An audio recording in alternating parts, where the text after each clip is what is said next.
नमस्कार, स्वागत है आपका हमारे YouTube चैनल रीति रिदम में। मैं हूं आपके साथ सुधा द्विवेदी। हमारा बड़ा सौभाग्य है कि हमारा जन्म सनातनी परिवार में हुआ है। इसमें ईश्वर में आस्था रखकर उच्च मानवीय मूल्यों का धारण करना ही धर्म बताया गया है। हिंदू यानी सिंधु घाटी सभ्यता में जो सप्त सिंधु प्रदेश में जिस धर्म का आदिकाल से हम पालन करते आ रहे हैं, हमारे पूर्वजों ने बड़ा सोच समझकर जो धर्म एक बनाया है, जीवन पद्धति बनाई है, उस सनातन यानी फॉरएवर का धर्म का मतलब ही है सही जीवन जीने का तरीका। इसीलिए सनातन सनातन है कि यह एक आस्था के साथ साथ एक जीवन पद्धति है और प्रॉपर लाइफस्टाइल है, पक्का। Hinduism is a faith as well as a way of life.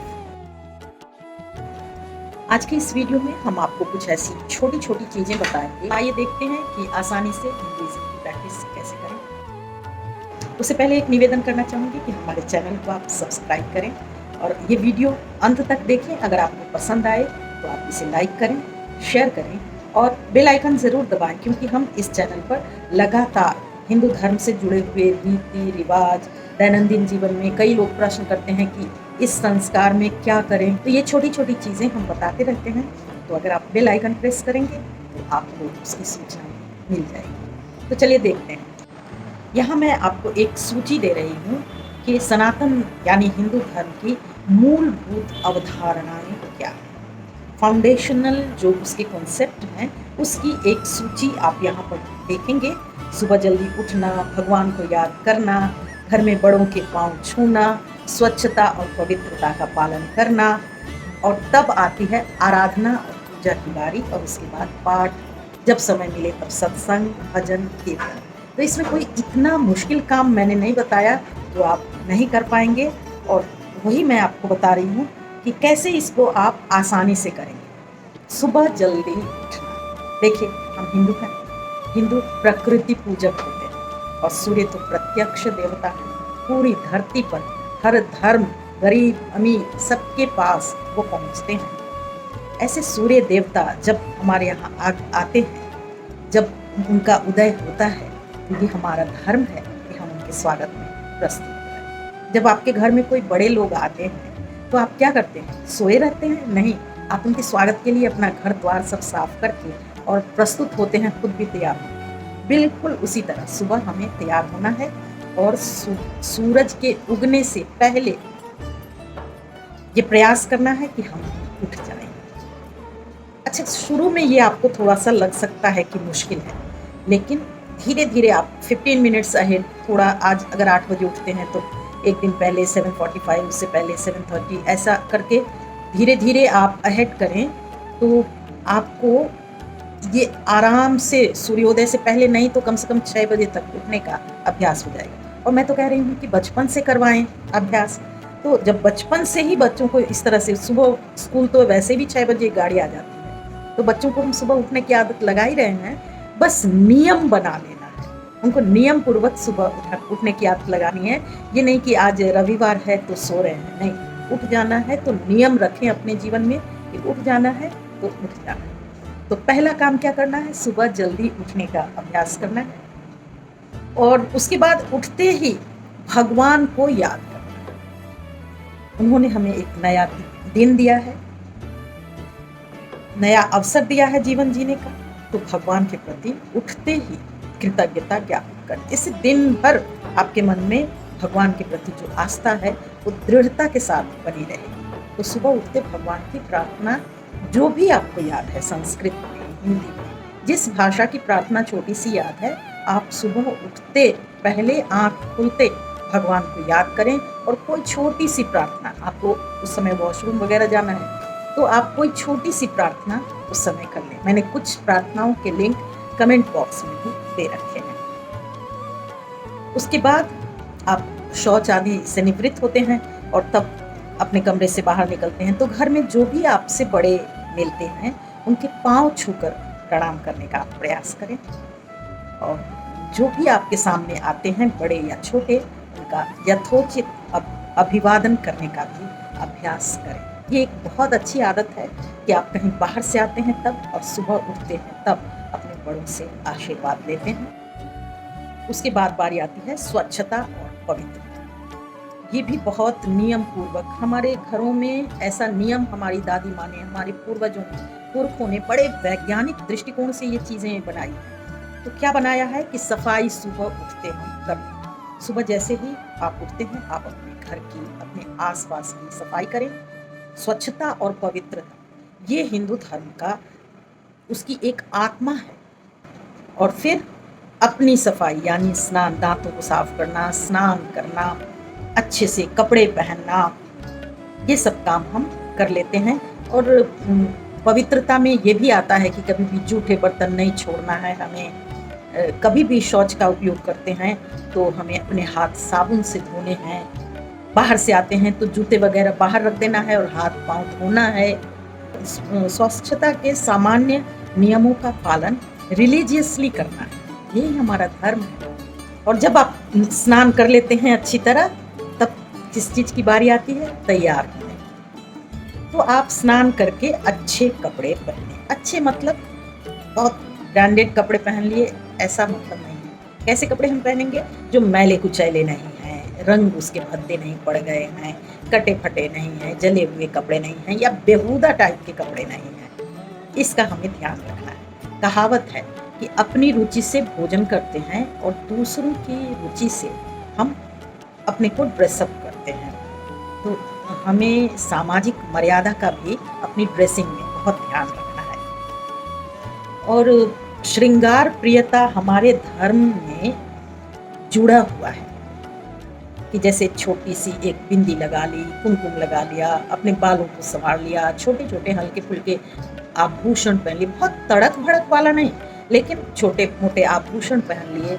ये बिल्कुल धर्म के साथ जुड़ा हुआ है। स्त्री हैं तो भी आभूषण पहने, अगर आप पुरुष हैं तो भी कुछ हल्के फुल्के, कोई गले में एक पहन लिया, एक अंगूठी डाल ली। इन चीज़ों से क्या होता है कि आप खुद भी खुशगवार बने रहते हैं, आपके आसपास का वातावरण भी खुशगवार रहता है। और चूँकि आप आभूषण में कुछ सोना कुछ पहन लेते हैं, चांदी, तो ये कभी कभी आपके लिए विपत्ति के समय बड़ा, जब एकदम जहाँ पर कि कुछ नहीं है, वो बहुत ज़्यादा आपके लिए संबल भी बनता है। तो बिल्कुल धार्मिक कृत्य की तरह तैयार भी, खुश रंग कपड़े पहने, जो आपको पसंद है, जिस रंग का कपड़ा आपको पसंद है उस रंग का कपड़ा पहनिए। देखिए, कोशिश कीजिए कि काले रंग के, वो शुभ का रंग माना जाता है, तो हम बल्कि सौभाग्यशाली हैं। प्रकृति को इतना सुंदर भगवान ने सजाया है, तो हमारा धर्म भी कहता है कि आप अच्छे से अपनी खुशी से जो आपको पसंद हो उन रंगों के, हल्के पसंद है हल्के पहनिए, गहरे पसंद है गहरे पहनिए, लेकिन कुछ खुश मनभावन रंगों के कपड़े आप पहनिए ताकि आप भी प्रसन्न रहेंगे और आपके आसपास का वातावरण भी प्रसन्न रहेगा, प्रसन्नता का माहौल बना रहेगा। अब आप अपने रोज के काम करने के लिए, स्कूल या दफ्तर जाने के लिए या घर के काम निपटाने के लिए तैयार हो चुके। तो अब 2-4 मिनट समय दीजिए भगवान की पूजा या आराधना के लिए। कोई लंबी चौड़ी पूजा प्रतिदिन आप न करें, लेकिन पूजा नियम पूर्वक करें जरूर। और जिस दिन आपको समय है उस दिन मनमर्जी से आप षोडशोपचार पूजा कर सकते हैं, 16 चीज़ें चढ़ाते हैं। लेकिन जिस समय आपके पास ज़्यादा समय नहीं है उस दिन पंचोपचार पूजा करें। मैंने कमेंट बॉक्स में दे रखा है लिंक, उसके लिए एक दूसरा भी वीडियो बनाया है कि पंचोपचार पूजा क्या करें, किस तरह करें। तो यहाँ मैंने लिस्ट आपको दे दी है कि ये 5 चीज़ें आप जरूर चढ़ाएं। क्या क्या है? गंध, फूल, धूप, दीप, नैवेद्य। ईश्वर के प्रति अपनी आस्था प्रकट जरूर करें। तो इसके लिए पंचोपचार पूजा करनी है। जहाँ भी भगवान को आपने स्थापित कर रखा है घर में, अगर नहीं कर रखा तो आप एक अच्छी जगह पर भगवान की एक मूर्ति लगा दें या एक फोटो लगा दें कोई भी, और वहाँ पर ये पूजा प्रतिदिन करें। सबसे पहले क्या करना है? फूल से उनको जल चढ़ाना है, फिर उनको चंदन और कुमकुम लगाना है, फूल चढ़ा देना है, फिर धूप जलाकर और फिर दीप, और उसके बाद नैवेद्य रखते हैं।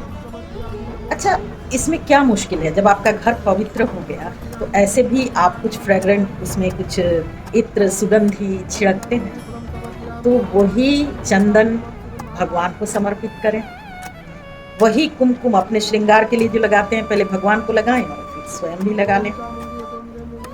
और उसके बाद दीपक प्रकाश के लिए, ज्ञान के लिए, घर की निगेटिविटी दूर करने के लिए आपने एक दीपक जला लिया, फूल आपने चढ़ा दिया। ऐसे भी गुलदस्ते में फूल आप लगाते तो हैं, तो आपने कुछ फूल देवता के नाम से समर्पित कर दिए ताजे। उसके बाद क्या किया आपने? एक दीपक जला दिया। दीपक जो प्रकाश देता है, जो घर से निगेटिविटी दूर करता है, जो ज्ञान का प्रतीक है, तो आप एक दीपक जला लें और उसके बाद भगवान को नैवेद्य समर्पित करें।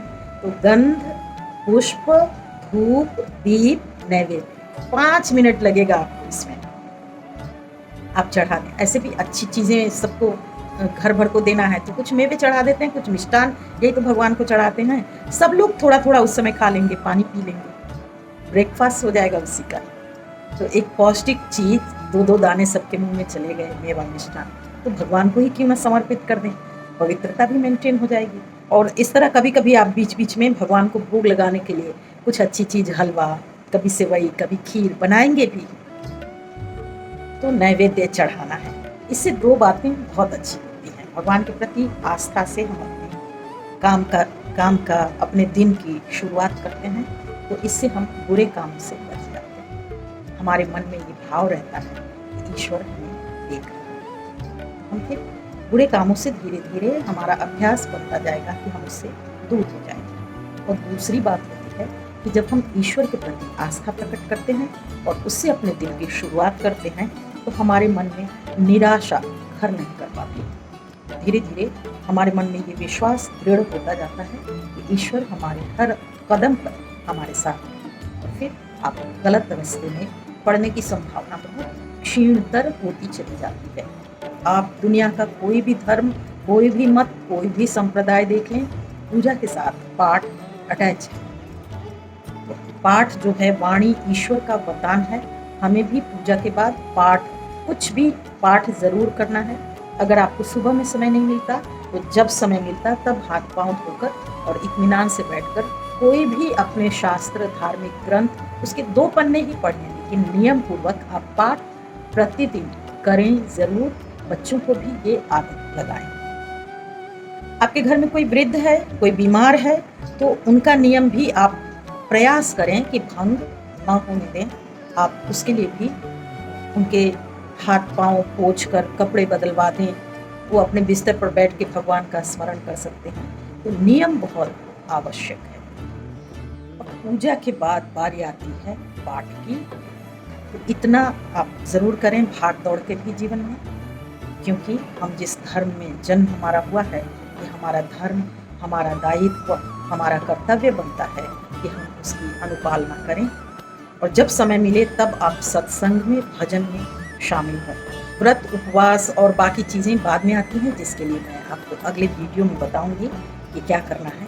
आज के वीडियो के लिए बस इतना ही, और मुझे पूरी उम्मीद है कि आप ये चीज़ें आप करते ही हैं। बस मेरा निवेदन इतना होगा कि हम सभी इसे नियम के साथ करें, ताकि हम अपने धर्म के प्रति हमारी जो आस्था है वो दृढ़तर, यानी प्रतिदिन दृढ़ से और दृढ़ होती जाए और किसी तरह का कुसंस्कार हमारे ऊपर हावी न हो। इसी के साथ आज के लिए दीजिए मुझे आज्ञा, अनुमति दीजिए। और ऐसे ही और वीडियो देखने के लिए देखते रहें हमारा चैनल रीति रितम। बहुत बहुत धन्यवाद।